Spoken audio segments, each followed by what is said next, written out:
A new troop, a new event, and a new piece of epic equipment. Let's run you through the August season calendar, the Clash of Cards event, and then I will showcase the hero skins and scenery coming later in the month. Kicking off on the 1st of the month alongside the Clan War Leagues, we have the Clash of Cards event. This will last the entire month, but I'm going to break that down after I've gone over the season calendar itself. We also have the new Crafted Defense season, and it will be for Town Hall 11 and above players as a bit of a test for the next 4 months. I did break all of this down yesterday in a video. August the 8th through the 31st, they have the Chiefs Chronicles. We haven't really got too much information on this. All which will be in the in-game blog post is the first ever year in review. Walk the halls of your own history and claim a statue that reflects and honors the chief you've become. So I guess we will see that when we see it. However, the 12th of August through to the 31st, we have the awesome medal event, and we have the Elephant Rider troop shown right there on the calendar. In my interview series with the Clash of Clans team over on my second channel, Judo, Sloth 2,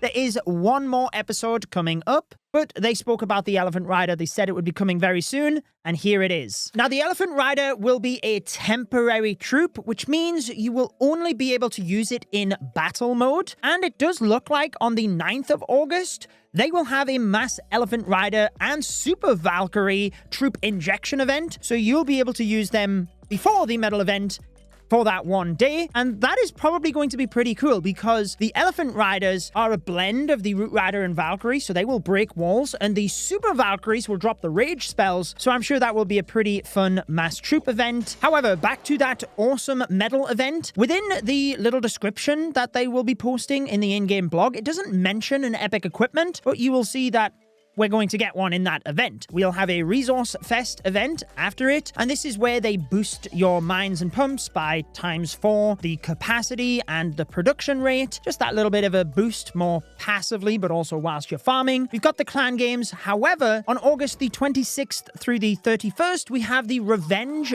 Deck boost. What they've said about this one is that the new Revenge Deck epic equipment gets boosted to maxed level for your hero hall during that time. So that means if you have unlocked the epic equipment from the medal event, as long as you have it unlocked, it will be maxed for that event. And I like how they have delayed the max, because when they started doing this, they did it when the event first started. And a lot of people said, well, unless I gemmed the event, I didn't get to utilize the boost. So they're now starting to give you that maxed period towards the end of the event, which is good because most players have unlocked it by that point. On the 24th, we will have Mama Madness. We've all said the Mama P.E.K.K.A, let's have that as a troop injection event. Your army now includes 30 Mama troops.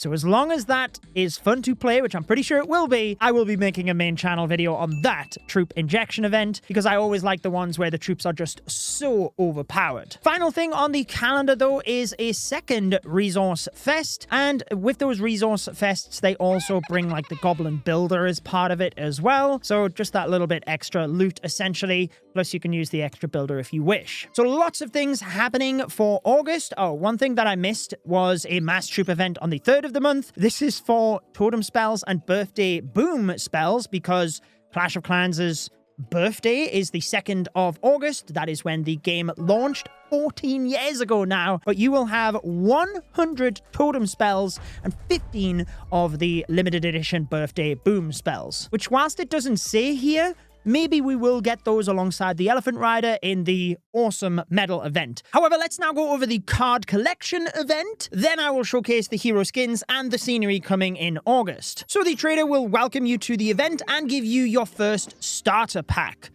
You will gain a lot of these. I'm going to explain how and how you trade the cards and everything. But you will open your first pack, and I get the Yeti troop. Each card has a little description. You obviously get this new icon if you haven't received it before, and it goes into your binder. You can clearly see that from the button, and we have Elixir cards, Dark Elixir cards, Builder Base, and Super Troop cards.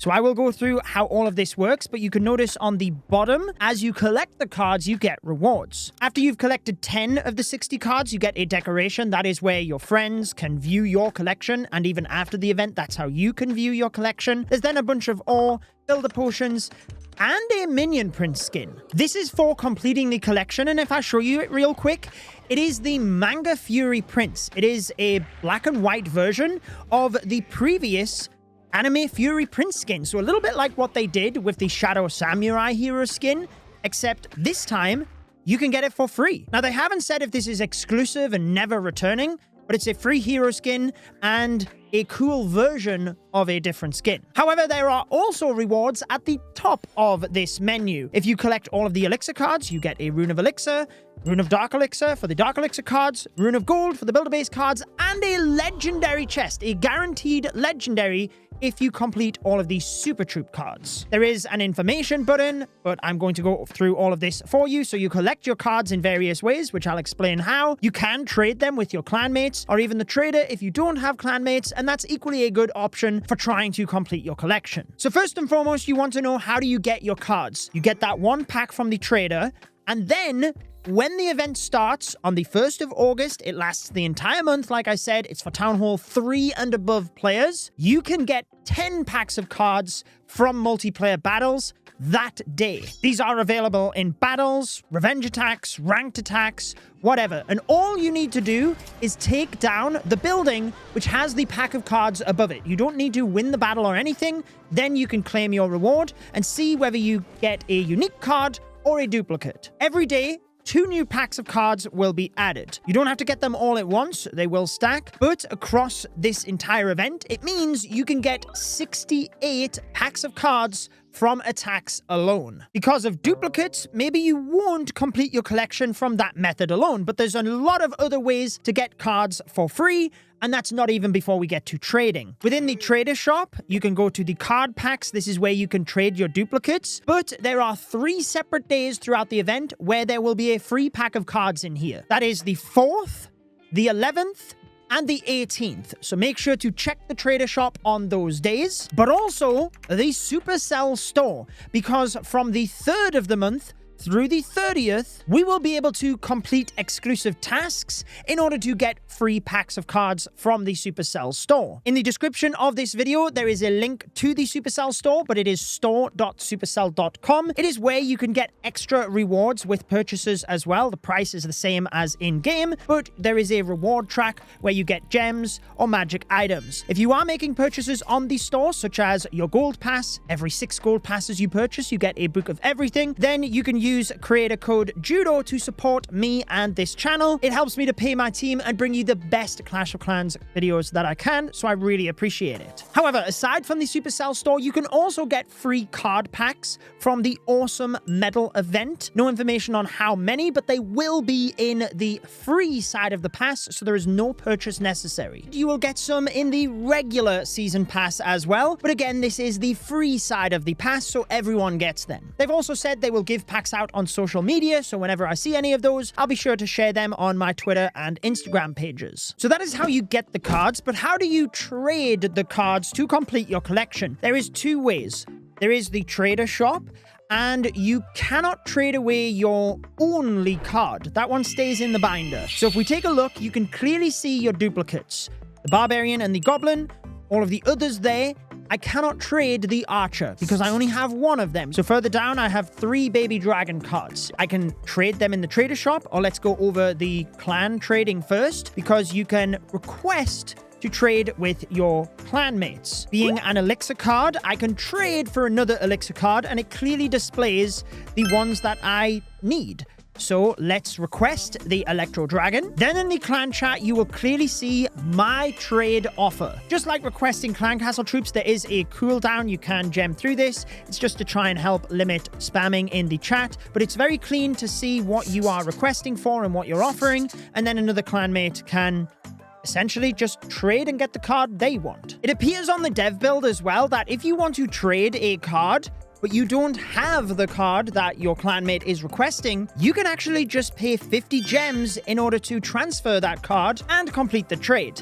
It kind of takes away from the collection and trading aspect a little bit, I feel, but I guess it helps people that aren't in a large active clan. There doesn't appear to be any limit, so you can trade to your heart's content, but in the trader shop, you have to trade 2 cards in order to get one card pack. You can trade 2 duplicates to get a random card pack, and it has to be 2 duplicates of the same card. So you have to have collected 3 cards before you can begin any trader shop exchanges. So it's a better deal to trade with clanmates. It's a 1-for-1, and you are helping someone else complete their collection. So it's obviously just to try and encourage social interaction and actually getting involved with other players, rather than just relying on the trader shop. So it's a bit of a worse deal, but it's there in case you want to use the trader shop or you don't have active clanmates. You can specify in the trader shop if there's a specific card type you want to trade for, but if you want to trade for a Super Troop card, you need 3 of a particular duplicate in order to get that. So let's just go with an elixir one. I'll trade in the sneaky archers here, and there we go. We get an elixir pack. Now that's not to say I don't get another duplicate, right? I just got a duplicate P.E.K.K.A. from that. So you're not guaranteed to get a new card. It's just that it gives you a card pack. This time we will get a random pack, so we don't know which one it is going to be. And again, I get a duplicate, the Root Rider. And that will happen as you get closer towards the end of your collection, but that's part of the fun. Obviously, once you have completed the different tasks, you can claim the different rewards here on the developer build. I am one off the collection, just the Super Yeti required. So I can basically trade away here in the trader shop to try and get that. And although there is a cooldown within the clan chat as to how much you can trade, the trader shop, as long as you have the duplicates, you can just continue to exchange them. Let's see how long this takes to get the Super Yeti.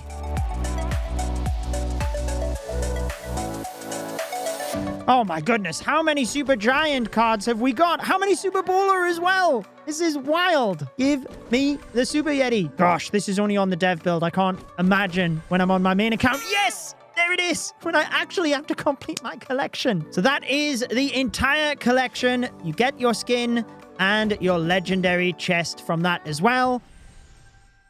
So if that has shown you anything, it is to try and trade with your clanmates. It would be cool if this had have been integrated into groups within global chat as well. But I am sure over on Reddit, there'll be people trying to trade cards as well. But get your friends, your clanmates to try and get those cards as well, even your alt accounts, just to trade and complete your collection. Whilst the event is from the 1st to the 31st, you can continue to trade for 2 extra days until September the 2nd. That's when the window closes, and you will have to go to your binder to see exactly which cards you collected, and it will always be there as a permanent reminder. It will also show any duplicates you managed to collect during this event as well. Let's, however, now go over all of the hero skins and scenery coming in the month. I normally showcase these on my second channel, but since we were allowed to reveal this Clash of Cards event at the exact same time, we had to blend everything into this one video. Let's go over all of the hero skins now then, the first one available being in the Gold Pass. And the theme they have gone with is a turn-based card game, linking with a Clash of Cards, but it's meant that the hero skins are way more realistic. And just wait until you see them in action. If you are purchasing the Gold Pass, remember you can support a creator beforehand by pressing the C and entering their code. My code again is Judo, and it is very much appreciated. In the home village, the royal champion will tap her spear on the ground before getting prepared. When you deploy her in an attack, you will see the card spawning your hero at first. She will simply run across to the building, stand proud before stepping 1 foot aside in order to throw her spear. But for her knockdown animation, this is dropped on the floor as she's down on 1 knee. The next hero skin available, which is for purchase on the 5th, is the King Barbarian. Literally a barbarian. The team said they wanted to push the boundaries a little bit and see how people felt about these hero skins. And yeah, it doesn't look like it's even in Clash of Clans. Not sure that the King is my favorite, but there's a couple of others coming up that I do think are fantastic. In the home village, he threw his sword and axe up into the air.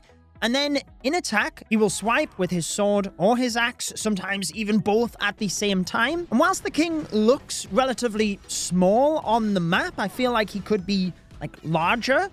You can clearly see the red impact when he is hitting a target. For his knockdown animation, he has simply dropped his axe, struggling to reach for it. Next up, on the 7th of August, we have the Elven Queen.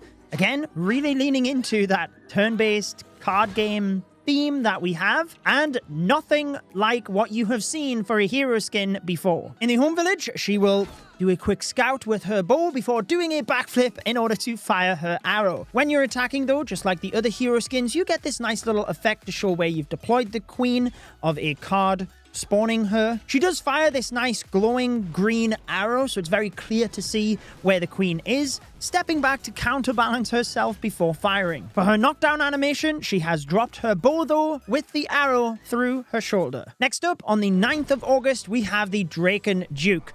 This one is my favorite. Wait until you see it in attack. Kind of reminds me of Diablo back in the day. Oh, Draken was a game I used to play on the PS2, actually. Such a good game, that. However, just a huge red dragon for this one. Does have a flaming sword, which in the home village he will throw into the air. But when moving into an attack, he doesn't actually use this. He just flies around with it and will breathe fire onto the buildings or the defenses. But I actually love the appearance of this skin.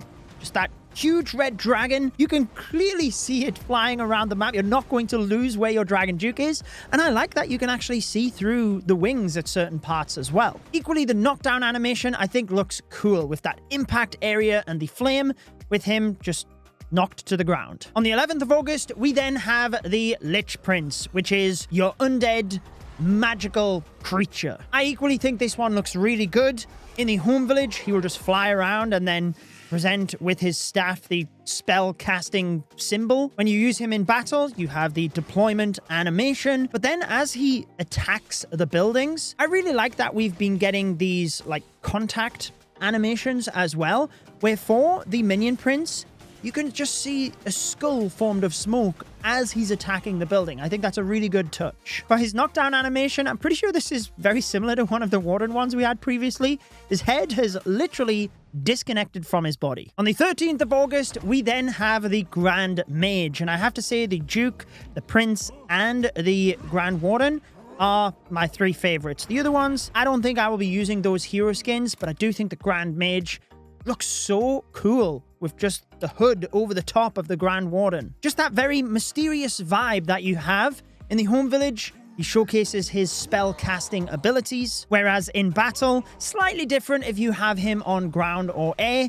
but essentially he will walk towards the buildings and then spawn the staff on ground, firing at the buildings, or on air, he is already floating due to a spell that he's cast, and he has the staff to his side, attacking from, again, his spell casting abilities, but it's a very similar animation. For the knockdown, on ground, his wrist is malfunctioning, and on air, he is paralyzed with the magic spell casting symbol behind him. Before I showcase the scenery, this is your 14th Clashiversary cake, which will be spawning on your village. So if you do want one of these, make sure to not remove it and probably use one of the Shovel of Obstacles. The new awesome quest scenery, though, which is available on the 3rd of the month. This is an XL scenery. They typically sell for $9.99, as do the hero skins. However, this one, much like the hero skins, has a very realistic vibe to it.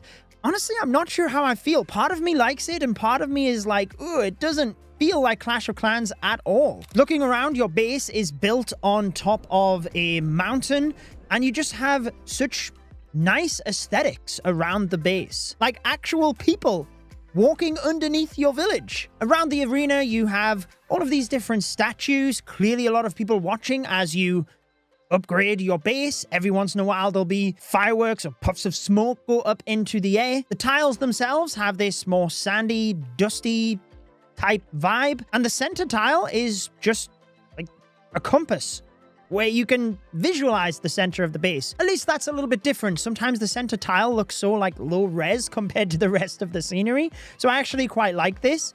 But I don't know, it's kind of growing on me a little bit. I guess we'll see how things develop. It might just be more of like a shock factor initially, but let me know what you think of the events coming, the Clash of Cards event. I am very excited for. I think they have done a really, really good job on that. And let me know what you think of the hero skins and scenery. I will place on your screen the second episode in a mini-series getting to Legend 1. This was using a high-risk strategy up to Legend 2. I'm sure you will like that. Enjoy the rest of your day.